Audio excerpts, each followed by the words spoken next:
ఒకరోజు రోజా ఆరుబయట కూర్చుని ఉండగా ఇంటి పక్కన ఉన్న శారద వస్తుంది.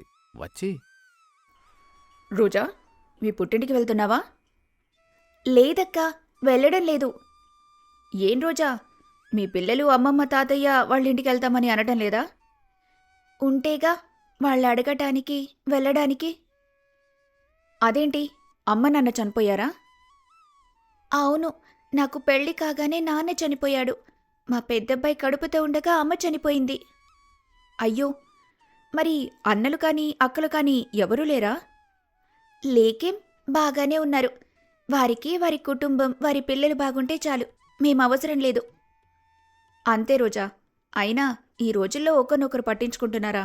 ఆడవాళ్ళంటే సరే, మీ అన్నయ్య ఉన్నాడుగా, అక్కడికి వెళ్ళు. వెళ్ళలేక కాదు, వెళ్తాను కానీ అన్నయ్య మావాడవుతాడు కానీ వదిన మన వదినవుతుందా?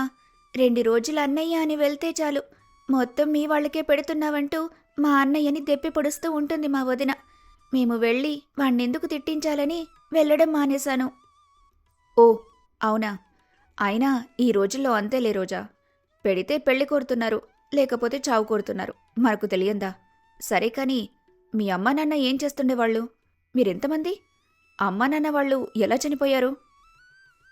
మాది ఒక అందమైన కుటుంబం అక్క. నాన్న పేరు రంగయ్య, అమ్మ సూరమ్మ, ఇక అన్నయ్య సీను. మేము ముగ్గురం. నేను, మీనా, గీత. మాకు సొంత పొలాలుండటంతో అన్నయ్య పెద్దక్క చిన్నక్కలు పొలం పనులు చేస్తూ ఉండేవాళ్ళు. మా కుటుంబ సభ్యులంతా కష్టపడి నన్ను చదివిస్తూ ఉండేవాళ్ళు. అయితే ఆ రోజులెలా ఉండేవంటే, ఒకరోజు సూరమ్మ మీనా వంటగదిలో వంట చేస్తూ ఉండగా రోజా వచ్చి, అమ్మా, ఏదైనా సహాయం చేయమంటావా? ఏం అవసరం లేదు రోజా, మీ అక్కలున్నారుగా, వాళ్ళు చేస్తారులే. రోజా, నీకెందుకే ఈ పనులన్నీ? నువ్వు వెళ్ళి చదువుకో. రోజూ చదివేదే కదక్కా, తరువాత చదువుతానులే. రోజా, ఏంటి ఇంకా ఇంట్లోనే ఉన్నావు? కాలేజ్కి వెళ్ళడం లేదా? వెళ్తున్నా చిన్నక్క. సరే, నువ్వు వెళ్ళి కూర్చో, నేను టిఫిన్ తీసుకొస్తాను. మళ్ళీ బస్ మిస్ అయిపోతుంది. సరే అక్క. అంటూ హాల్లోకి వెళ్లి టీవీ చూస్తూ ఉంటుంది. అమ్మా, చెల్లికి టిఫిన్ చెయ్యి. ఏంటమ్మా నువ్వు ఇంత నిదానంగా చేస్తున్నావు? రోజాకు ఆలస్యం అవుతుంది అక్కడ. నువ్వు పక్కకు జరుగు, నేను చేస్తానులే. అబ్బబ్బా, మీ చెల్లి మీద మీకు ప్రేమ ఉన్నట్టు మాకు లేనట్టు. సరే, మీరే చేసుకొని మీ చెల్లికి మీరే పెట్టుకోండి. అంటూ వంటగదిలోంచి బయటకొస్తుంది. బయటికి రాగా అంతలో వీరయ్య కూర్చొని ఉండడంతో, ఏమండి, ఈరోజు పొలానికి వెళ్ళడం లేదా? ఇంకా ఇలానే కూర్చొనున్నారు? అవును, పెద్దోడెక్కడా? లేచిన దగ్గర్నుంచి కంటికి కూడా కనిపించడం లేదు. వాడు ఇంకా నిద్రలేస్తేగా నీ కంటికి కనిపించడానికి. అందరూ లేచి పొలం వెళ్తుంటే వీడు మాత్రం ఇంకా పడుకున్నాడా? వీడి బద్ధకమేంటో అసలు నాకు అర్థం కావట్లేదు. అమ్మా మీనా, వెళ్ళి కాస్త మీ అన్నయ్య నిద్రలేపమ్మా, వాడు పొలానికెళ్ళాలిగా.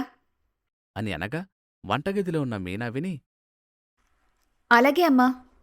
అని వెళ్తూ ఉండగా, అక్క, ఇవి తీసుకెళ్ళి చెల్లికివ్వు. నేను మనకు కూడా టిఫిన్ తయారు చేస్తాను ఈలోపు. సరే గీత, ఇటివ్వు. అంటూ తీసుకెళ్తూ ఉంటుంది. అంతలో సీనయ్య పడుకొని ఉండడం చూసి మీనా మనసులో, ఎలా పడుకున్నాడో చూడు, వీడి సంగతి చెప్తానిప్పుడే. అని నవ్వుతూ పక్కన ఉన్న నీళ్ల చెంబు తీసుకొని సీనయ్య మొహం మీద పోస్తుంది. అలా పోయడంతో సీనయ్య దిగేళ్లూన లేస్తాడు. వర్షం వర్షం వర్షం అంటూ ఉండగా ఆ మాటలు విని సూరమ్మ వచ్చి, ఒరేయ్, బయట అంతలా ఎండగాస్తుంటే వర్షమంటావేంట్రా? అంటే ఈ నీళ్లు నేనే పోశాను. నీ సంగతి చెప్తా ఆగు. అమ్మ చూడమ్మా, నన్ను నిద్ర కూడా పోనివ్వడం లేదు చెల్లి. ఏంట్రా, ఈ వేళదాకా ఎవరైనా నిద్రపోతారా? ఆడదైనా మగాడైనా సూర్యుడు ప్రకాశించే సమయంలో పడుకుంటే దరిద్రంరా. ముందులే, లేచి తయారు, మీ నాన్న నీకోసం చూస్తున్నాడక్కడ. అని అనగా సీనయ్య మీనా చేతిలో ఉన్న ఇడ్లీ గిన్నెను చూసి, పెద్ద చెల్లికి నేనంటే ఎంత ప్రేమనో చూశావమ్మా, నాకోసం టిఫిన్ తెచ్చింది. అంతొద్దురోయ్, ఇది రోజా కోసం, నీకోసం కాదులే, ఎక్కువ ఫీలైపోకు. అయినా మోహం గడగకుండా టిఫిన్ ఏంట్రా చెండాలంగా? సరేగాని లే, నీకోసం గీత టిఫిన్ తయారు చేస్తుంది, తిందువు. సరే అమ్మా అని అనగా మీనా రోజా దగ్గరికి వెళ్తుంది. వెళ్ళి, రోజా, ఇదిగోవి టిఫిన్. బానే టీవీ చూస్తున్నావు గాని ఇంతకీ బుక్స్ అన్నీ సర్దుకున్నావా లేదా? సర్దుకున్నానక్కా. సరే అయితే త్వరగా తిని కాలేజ్కి వెళ్ళు. కొంత సమయానికి వీరయ్య, మీనా, రోజా, సీనయ్యలు పొలం వెళ్తారు.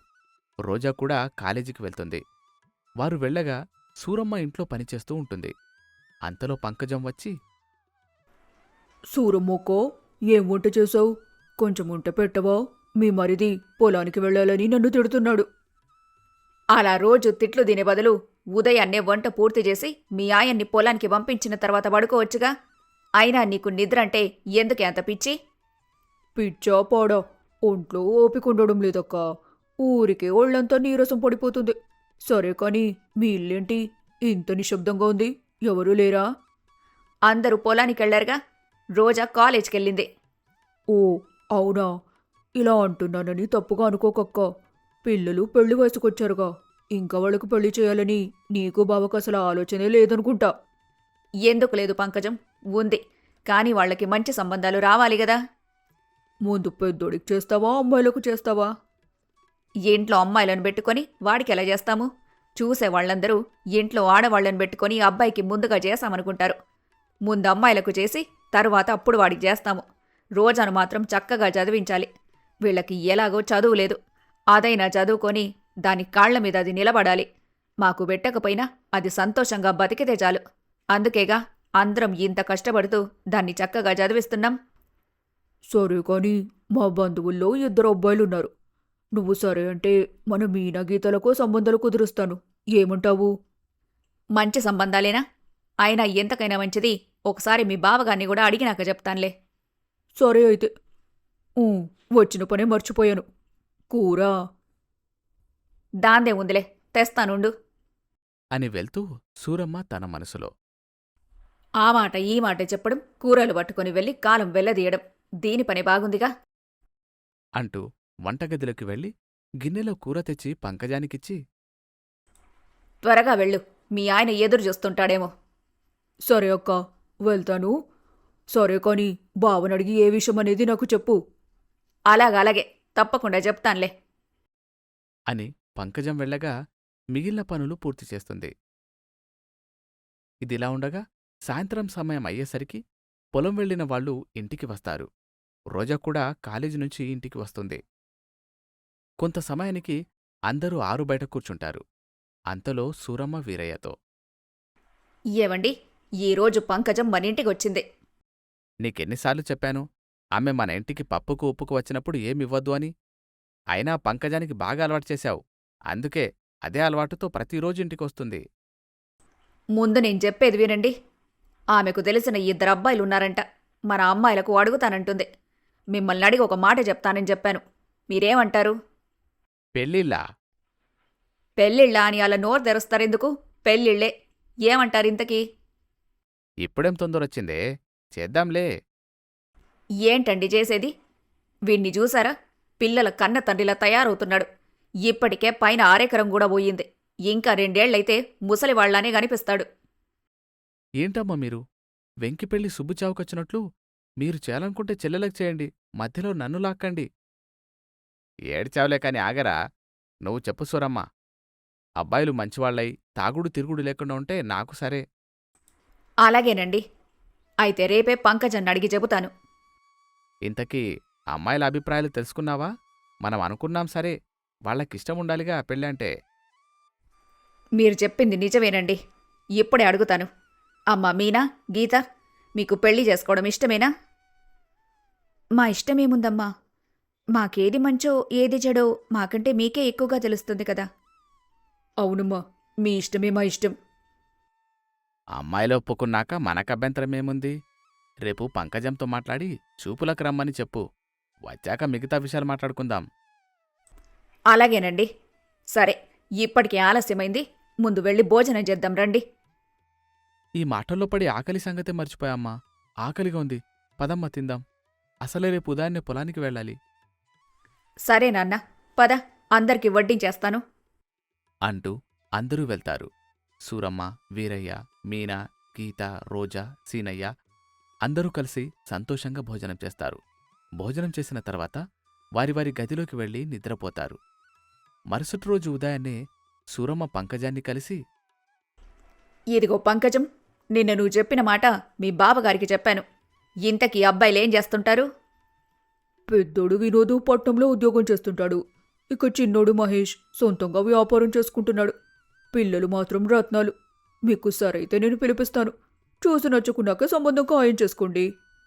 అలాగే పంకజం, రేపు పిలిపించు. ఇద్దరిది పక్క గ్రామాలేనా? అవును. ఎంత 10 కిలోమీటర్ల దూరంలో వీళ్ళ కుటుంబాలుంటాయి. సరే అయితే పిలిపించు. చూశాక మిగతా విషయాలు మాట్లాడొచ్చులే. అని వెళ్తుంది. కొంత సమయం తర్వాత వారి వారి కుటుంబాలకు ఫోన్ చేసి విషయం చెప్తుంది. వాళ్ళు వస్తామని చెప్తారు. మరుసటి రోజు వినోద్ తన అమ్మానాన్నలతో మరియు మహేష్ కూడా వాళ్ళ అమ్మతో వస్తాడు. వచ్చి ఒకరినొకరు చూసుకుని నచ్చుకోవడంతో మంచి ముహూర్తం చూసి పెళ్లి చేస్తారు. మీనా, గీత అత్తవారింటికెళ్ళిపోతారు. వెళ్ళిపోగా సూరమ్మ వీరయ్యతో, ఏవండి, అమ్మాయిలు అత్తగారింటికి వెళ్ళిపోతే ఇల్లంతా ఒకటేసారి బోసిపోయినట్టుగా అనిపిస్తుంది గదండి. అవును కాని వయసొచ్చిన అమ్మాయిల్ని ఎన్ని రోజులని ఇంట్లో ఉంచుకుంటాము? ఏ రోజైనా వెళ్ళిపోవాల్సిన వాళ్లేగా. మీరు చెప్పింది కూడా నిజమేలేండి. పోనీలే, ఈ చిన్నదైనా మనకు తోడుగా ఉంది. అది చాలు మనకి. అని అనుకొని సంతోషంగా ఉంటూ ఉండగా అంతలో కాంతమ్మ వస్తుంది. వచ్చి, వదినగారు, బాగున్నారా? మీతో ఒక విషయం మాట్లాడాలి. ఈ సందర్భంలో మాట్లాడాలో లేదో నాకు తెలీదు కానీ అడిగేస్తున్నాను. దాందేముంది వదినగారు, తప్పకుండా అడగండి. మేము చేయగలిగిన సాయమైతే తప్పకుండా చేస్తాం గదా. అవునమ్మా, ఏమైంది? అన్నయ్య, మా అమ్మాయిని మీ అబ్బాయికి ఇవ్వాలనుంది. మొన్న మీనా గీత పెళ్లిలో మీ సీనయ్యను మా అమ్మాయి చూసిందంట. చేసుకుంటే మీ అబ్బాయిని చేసుకుంటానని మంకుపట్టి కూర్చుంది. అందుకే ఇలా అడగడానికి వచ్చాను. అవునా? మీ అమ్మాయిని చూశాను. ఎంతో చూడజక్కగా ఉంది. కాని అమ్మాయిలకు పెళ్ళై 3 నెలలు కూడా కాలేదు. అప్పుడే పెళ్ళంటే ఎలా కాంతమ్మా? అయ్యో వదిన, అబ్బాయి మాకు నచ్చాడు. ఇక ఖర్చుల గురించంటావా? మేము పెళ్లి చేసి మీ ఇంటికి పంపిస్తాం. ఖర్చులు అని కాదు. సరే, అబ్బాయిని అడుగుతా, ఆగండి. సీనయ్యా, సీనయ్యా, ఇలారా అనగా సీనయ్య వస్తాడు.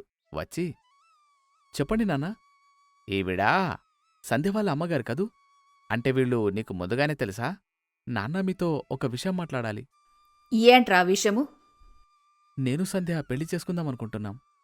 అంటే నిర్ణయం తీసుకున్నారన్నమాట. ఇంకేంటన్నయ్యా, వాళ్లక్కూడా ఇష్టమేగా. ఇద్దరికి పెళ్లి చేస్తే అయిపోతుందిలే. సరే వదినా, పిల్లలు ఇష్టపడుతున్నప్పుడు వాళ్ళని నిరుత్సాహపరచడం ఎందుకు? వాళ్ళనుకున్న విధంగానే పెళ్లి చేసేద్దాం. కాని మీరనుకున్న విధంగా కాదు. మా కులదైవం శివాలయంలో పెళ్లి చేస్తాం. దానికి మీరు ఒప్పుకోవాలి. దేవుని ఆలయంలో చేస్తానంటే నేను మాత్రం ఎందుకు వద్దంటాను వదినా? మీ ఇష్టప్రకారమే కానివ్వండి. శుభం. కొన్ని రోజులకు సీనయ్యకు సంధ్యకు శివాలయంలో పెళ్లి చేస్తారు. కోడలిగా సంధ్య సూరమ్మ ఇంట్లో అడుగుపెడుతుంది. ఇలా రోజులు సంతోషంగా గడుస్తూ ఉన్న సమయంలో వీరయ్యకు ఆరోగ్యం విషమిస్తుంది. అది చూసి సూరమ్మ, రోజా భయపడి ఆస్పత్రికి తీసుకెళ్తారు. అక్కడ డాక్టర్ వీరయ్యను పరీక్షించి, అమ్మా, ఇతనికి 2 కిడ్నీలు పాడైపోయాయి. బ్రతికున్నన్ని రోజులు కనిపెట్టుకుని ఉండటమే. మనం చేసేదేం లేదు. ఏహే, నాకేమవదు, మీరేం బాధపడకండి. సూరమ్మ, నా చిన్న బిడ్డ పెళ్లి చేసేవరకైనా నా ప్రాణం ఎక్కడికి పోదు. నాన్నా, నువ్వు నిండు నూరెళ్ళు సంతోషంగా ఉండాలి నాన్నా అని ఇంటికి వెళ్తారు. ఇంటికెళ్ళిన తర్వాత ఏం జరుగుతుందో పార్ట్ 2లో తెలుసుకుందాం.